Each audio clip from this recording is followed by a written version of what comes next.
When we talk about US, we have to bring another country into our conversation, which is the nation of Iran. If you follow the news closely, now the younger generations today are actually changing the nation little by little.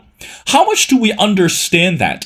And what about the word freedom in this nation, particularly for women, children, and etc.? Are we going to see any changes and despite what's happening today? Well, ladies and gentlemen, it's my great honor to invite our distinguished speaker, who is Arash Azizi. Arash is a writer and historian. He's a contributing writer at The Atlantic, and his writings and commentary on politics, history, and cinema have appeared in numerous other outlets, including New York Times, New York Review of Books, Washington Post. He's the author of this amazing book called What Iranians Want: Women, Life, Freedom. Arash, and welcome to The Missing Piece. Thank you. It's great to be with you.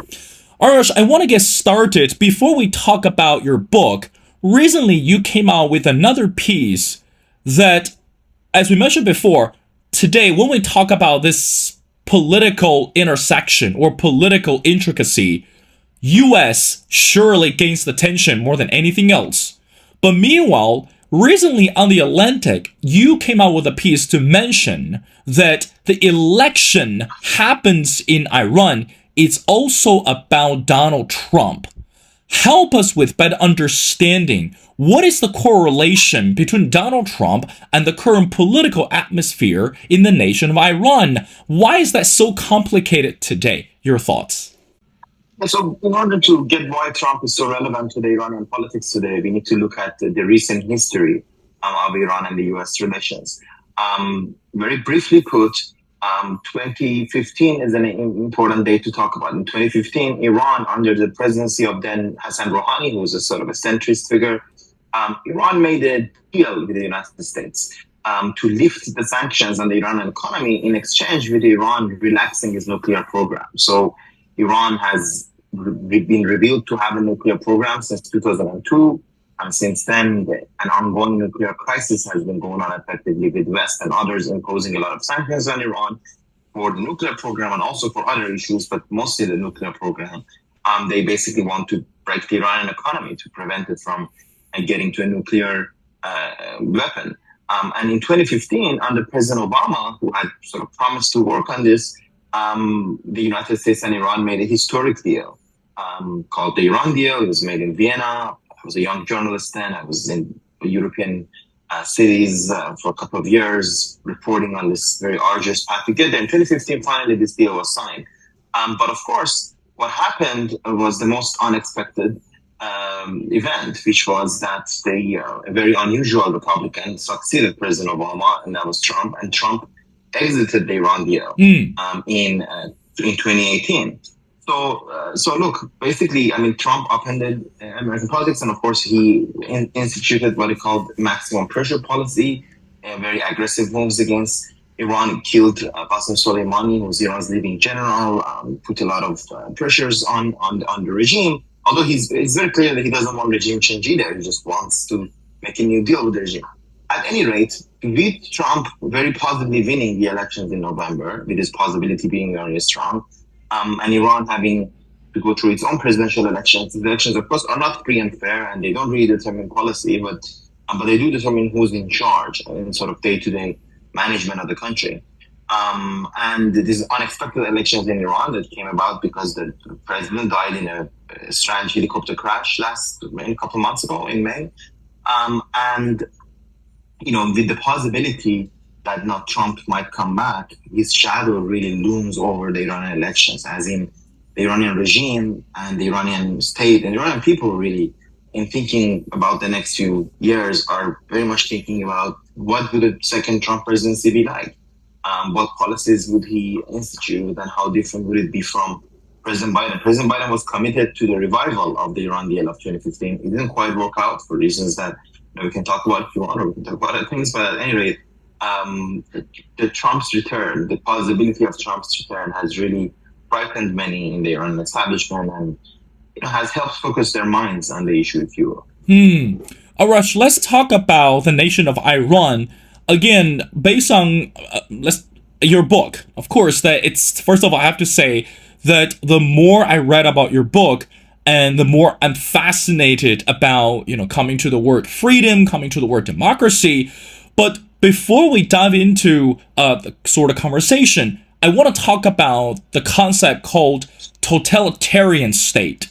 I mean, again, this is now something that emerged in the year of 2024, and we've seen countries today are also facing political backlash and, on this economic agenda as well. So from your perspective, that you as an author and as a journalist, is it fair to say that today the nation of Iran, and despite what is happening today, it's actually getting even much closer to being the totalitarian state? And also, what does that say about the word freedom, democracy? And of course, we're going to talk about this inequality and the social pressure for women as well. But let's start with the concept of totalitarian. Is it so obvious today we see Iran is heading towards that direction, or perhaps it's already reached that point? What do you say to that? It's a very good question. Totalitarianism, I'm a historian, not a political scientist, and we use terms in different ways, in these two branches.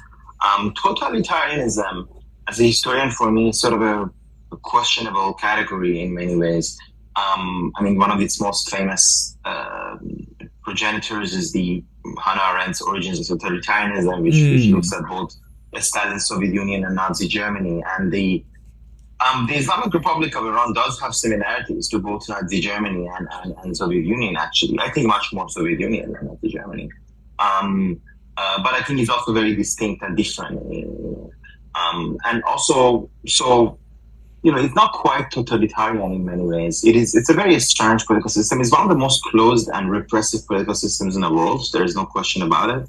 The supreme leader, Ayatollah Khamenei, is effectively ruling as a undisputed leader. Even in these presidential elections, the so-called reformist candidate keeps praising Khamenei, saying that his red lines are not to be crossed. It's a very strange system of its own. Khomeini, who devised this system, based on his reading of Shia Islam, but really, he was really modeled after Plato's philosopher king, if you will, right? The idea is that there's a very wise man on top and that he makes all these decisions. So it has much more to do with Iranian kingship traditions in some ways also. But of course, Khamenei has affected his rule by terror, by brutality, and by employing security forces and by hunting down his political opponents. So in that way, it's very much like what totalitarian states have done in the 20th century.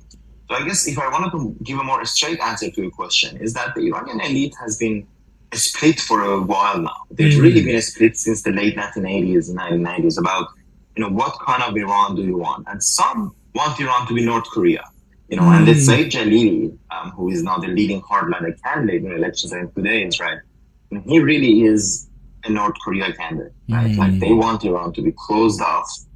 The actual North Korea also collaborates with the Iranian regime. Khamenei, the current supreme leader, when he was president, he traveled there in the 80s and they had relations. So, some wanted to be North Korea. Some wanted to be South Korea. Like they want a liberal democracy, rich, prosperous. But of course, that's the section of the reformists that have been really beaten out.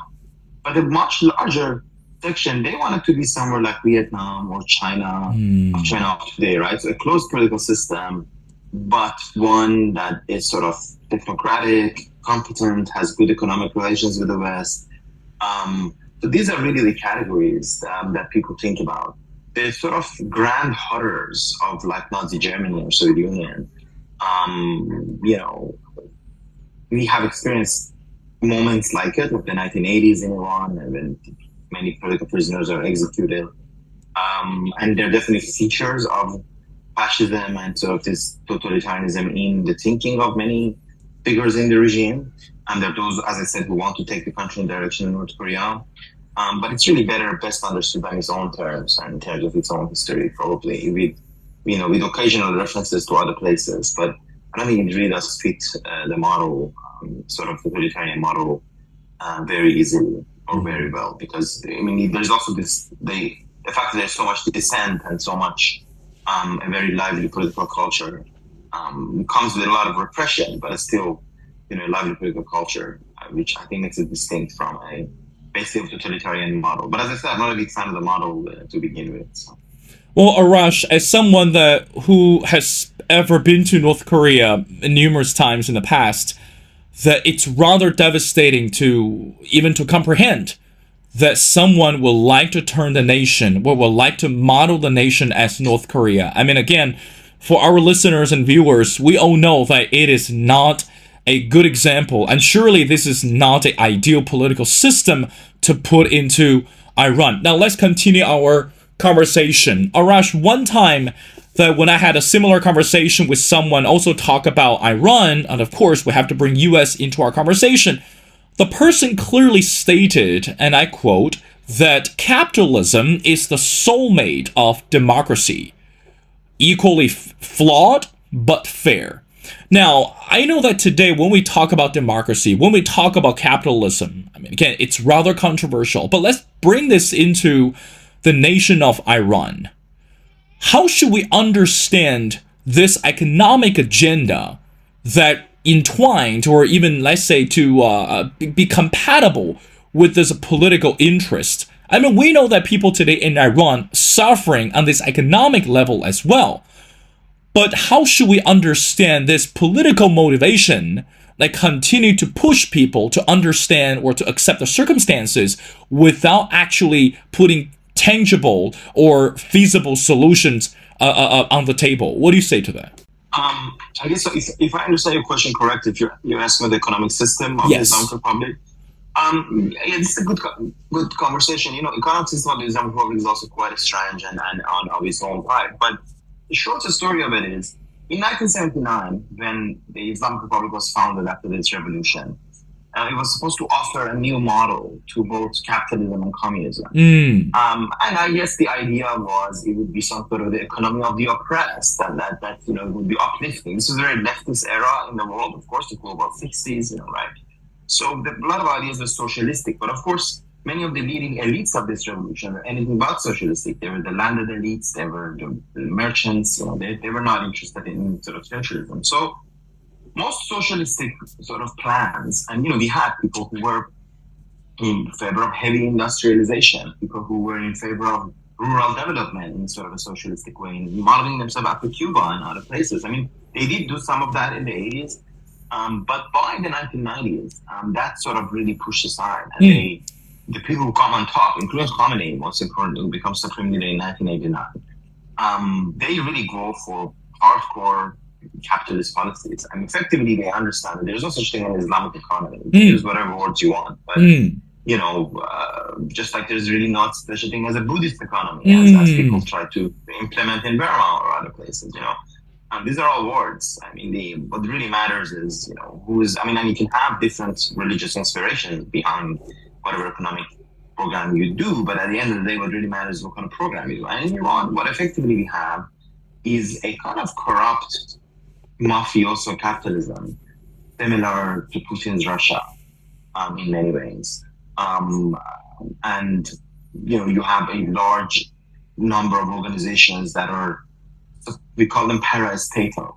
So they're supposedly public, but they really are private because no one knows who has access to their accounts. They're effectively run as separate entities. They're run like big corporations. And these are bunyads in the Persian term. So, the Martyrs Foundation, from bunyad is Persian term for foundation. Or setads, which, anyways, I won't bore you with the details, but there's tons of these parastatal organizations who control much of the Iranian economy. But there's effectively a consensus on capitalism. It's just a matter of how. And they've been trying to privatize. A lot of things were nationalized early in the revolution after 1997. They've been trying to privatize it since the 1990s with devastating consequences, often for the workers, for the living standards of the people. But so the differences of the regime is it's about how to privatize it, to whom to sell it to, and how to go about it. So the longest story short of it is that the Islamic Republic not only has failed to bring democracy, not only has failed to bring freedom, not only is politically repressive, not only is internationally isolating Iran, it's also failed to bring about anything like a fair economic system to them. this mafioso form of capitalism that is there effectively means enriching a few at the expense of everybody, and there's economic downturn. There's a very large section of a gray economy, effectively, these gangs, these militias. The chief from being the IRGC is the Revolutionary Guards Corps, which is a very powerful militia. They control much of international trade because it's Iran sanctioned, right? And so they control also how the fruits are distributed. So as a result, the revolution has also the revolution and the republic have failed to bring about a minimum decent standard of living for Iranians. And in the presidential elections we hear, everybody complains about it, interestingly enough. They're all regime's own candidates running in these elections. Yet all they do is complain because they know how bad the track record is. So it's a big failure of the regime there too. Arash, let's talk about your book. We know that, again, you are a journalist and a writer and a historian, that a story or even a real event took place back in 2000, again, if I'm not mistaken, 2022 or 2023, right? Again, a brave young woman took a stand for what's right. And of course, that raised the interest and also caused the international levels and the conversations and etc. What motivated you to write this book, and what message do you think is so important for people to understand? Especially, I am really fascinated about the portion of the title. It's life and freedom. We understand life, we understand freedom, but how would you put those together? Again, women, life, freedom, but those things are so much easier to say, but it's so difficult and complicated to comprehend. What do you say to that? So I wrote the book because, much of the discussions about Iran, even like what I was saying earlier, partly are either they're about foreign policy or security or the nuclear deal or Iran's support for the militias in the region. These are important things. But they're not all the stories about Iran. Or they're about how terrible the regime is. Even the human rights conversation is usually about how terrible the regime is. It kills a lot of people, it arrests a lot of people, it tortures a lot of people.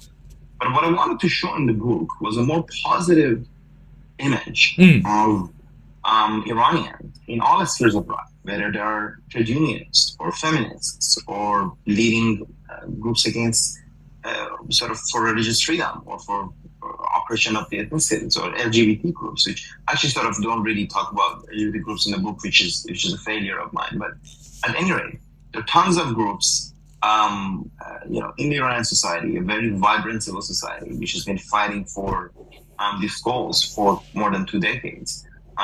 For more than a century, really. But my book is really focused more on recent times. I wanted to give a fleshed out image. Who are these people? Why are they fighting? And what do they want? So I wanted to write about the Iran that they want. Woman, life, freedom.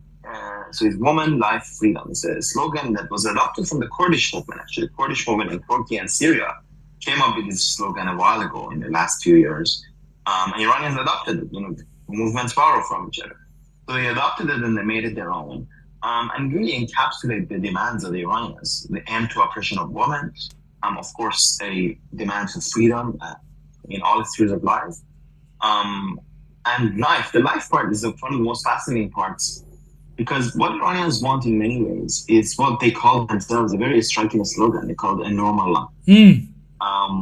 And what they say is that they just want a normal life. They want a life that is not unencumbered by the regime, by the terrible economy that has ruined them, by the thousands of restrictions that is imposed on their life, by the destruction of their living environment. So it's very much a progressive movement for change. Unfortunately, of course, it hit a brutal Islamic republic that was able to suppress the movement after killing hundreds of people and arresting thousands of people. So it was a very tough time, but at the same time, it helped Iranians articulate their demands. And in the book, I try to, look at these different movements and their, as I said, flesh out their demands for what kind of Iran they want, what kind of world they want. And I should also say that this is often answers the question: why would so many Iranians come out time and time again 2017, 2019, 2022, 2023. With their life in their hands. Many people getting killed while fighting. Why would they do that? It's because they want this Iran. And I try to explain to people, I try to give sort of a political manifesto, if you will. Your political voice to this movement. That I feel like it was often reduced, even when the some media did talk about the movement, it was often reduced to, very small gestures. They would call it hijab protests, actually. And yes, the opposition to the compulsory hijab, the compulsory veiling of women, was an important part of the movement, but it wasn't just about that. It was really a movement for a thorough transformation of Iranian society. So I hope in the book to have been able to show the actors and the content and the depth of transformative visions of Iranians. Arash, I want to end our conversation by asking you one more question regarding the concept of religion. I mean, again, I know you briefly talked on it when we had a conversation about economy, but today, and I think this is something that you also mentioned in the book as well, it's what we called religious pluralism. I mean, again, it's such a, to me, I have to be honest, a new concept. It's an unheard concept for me as a journalist to really would like to know your explanation and how does that related to what's happening today in the nation of Iran. I mean, again, to put it in a simple way, we understand the word separatively, religious pluralism. But when it comes to the two words combined together, and then we're still trying to see the suppression, the impossibility of enjoy freedom in Iran, how should we understand that, and why is that significant? It's a good question. I can talk about what the regime has done to religion, really, and what does religious pluralism look like. Number one, religious pluralism. If you look at liberal democracies in the world, that's exactly sort of an image of liberal democracy, religious pluralism. Even countries that are not quite, actually, Singapore, for example, a country that's not really democratic, but it is sort of religiously pluralistic, i.e. there are tons of religions in society, there are mosques for Muslims, there's churches for Christians, there's Buddhist temples, right? But if you look at liberal democratic countries like the UK or the US, we'll see that tons of people are able to practice their own religion. Followers of every religion have a right to organize themselves and have whatever temples that they want, freely engage in whatever they want. And it's interesting, liberal democracy is the best environment for religions. This is why even when new religions are founded, they usually like to base themselves somewhere in the West.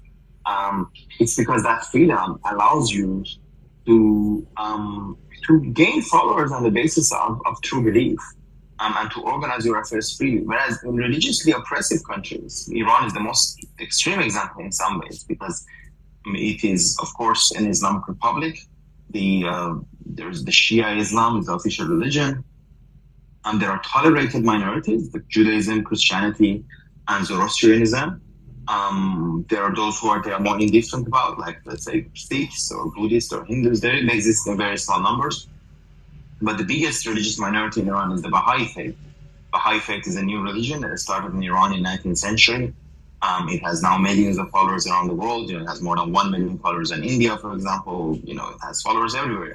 Every single country in the world has a Baha'i community, basically. There are Baha'i temples from Samoa to Uganda to Chile, right? So it's a grand world religion. But unfortunately, in its place of birth, which is Iran, it's severely oppressed and repressed. So the Baha'is are barred. Effectively, they're barred from going to university, which is a terrible thing, right? They're not allowed to go to university. They're not allowed to get many government jobs. They're heavily discriminated against. And you can see these are the consequences of a regime of religious oppression. But interestingly enough, the religiously oppressive rules of Iran is not just bad for the Baha'is who are suppressed, or by tolerated minorities like Jews or Christians who are not suppressed in the same way, but they still face a lot of restrictions. But there's also Christian converts. I mean, they're also, if you convert to Christianity, you can be condemned to death, actually. And that's not usually carried out, but people are going to sent to jail because they were selling Bibles or giving out Bibles rather, and things like that, or have home churches, right? This is also repressed in countries like China, I think. But in Iran, it's also repressed. But it's not just bad for them; it's also bad for the majority faith, because when religion becomes a tool of oppression, when religion becomes a instrument of a state repression, it really loses its allure to its followers. So Iran today is much less religious, much less devout. People have much less religious beliefs than they did years ago, under the Shah, who was supposedly, bad and secular and anti-religious. And she wasn't, by the way. He was a devout Muslim himself. So it really shows. I wrote an article for an Israeli newspaper a few years ago to just sort of warn about this and say that, this is what happens when you, give power to sort of religious bigots. It's not just bad for those of us who are not religious, it's also bad for the followers of that religion themselves, because it makes the religion, as I said, into a political tool, desanctifies it, and leads to it being unpopular and losing followers after a while. So I think Iran is a very cautionary tale in that way for those who want to enforce their religions politically onto others. Well, again, Arash, just by having the conversation with you, and of course, the talk about your book, it's a reminder for the whole world that, number one, what kind of world we're living in today, and number two, that all the information that we watch and also that we receive regarding the nation of Iran, I just hope that people can really get to the books, can really start to read and then understand the significance and also the truth that from your book. Because again, I say this many times and with sincerity, that your book is called What Iranians Want, Women, Life, and Freedom. It's such a good read, and of course, it's very educational. And again, especially for the younger generations. It's such a great conversation, and I really enjoyed you sharing, and of course, really appreciate your time. So, Arash, thank you so much for doing this, and we'd love to have you back on the show. And I strongly encourage everyone to go online to check out Arash's, publications, and again through New York Times and New York Review of Books and Washington Post, etc. And again, he's a great writer, and we're looking forward to having you back on the show for our future episodes. So thank you so much for doing this.